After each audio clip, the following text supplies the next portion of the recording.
Hi everyone, today we're going to continue our series of videos on how to use ChatGPT for job searching.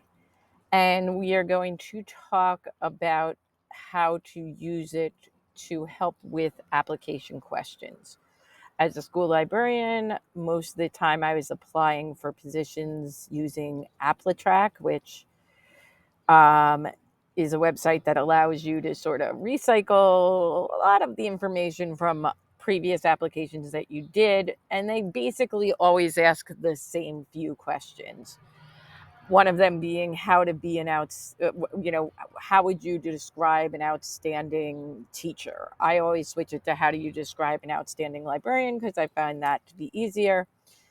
But I would use this prompt to sort of help me in the job search and in writing this question, because it would just be a question that you would get over and over and over again.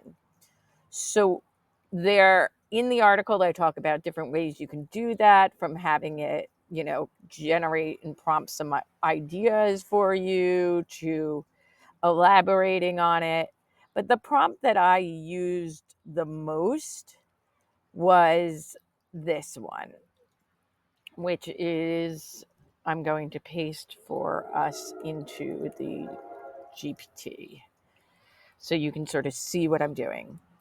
So using my current resume, and then they paste my resume in, answer the following question in paragraph form for a job application. Describe the skills or attributes you believe are necessary to be an outstanding school librarian.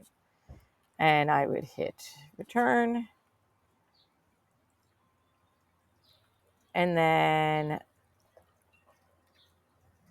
it goes through and it writes a good reply. It's a paragraph, it's short, it's sweet, it's simple.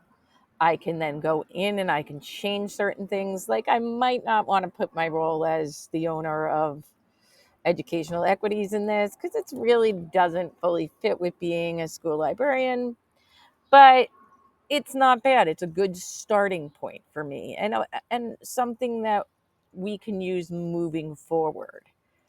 Highly recommend using AI to help you with these questions because you're going to see the same question over and over again.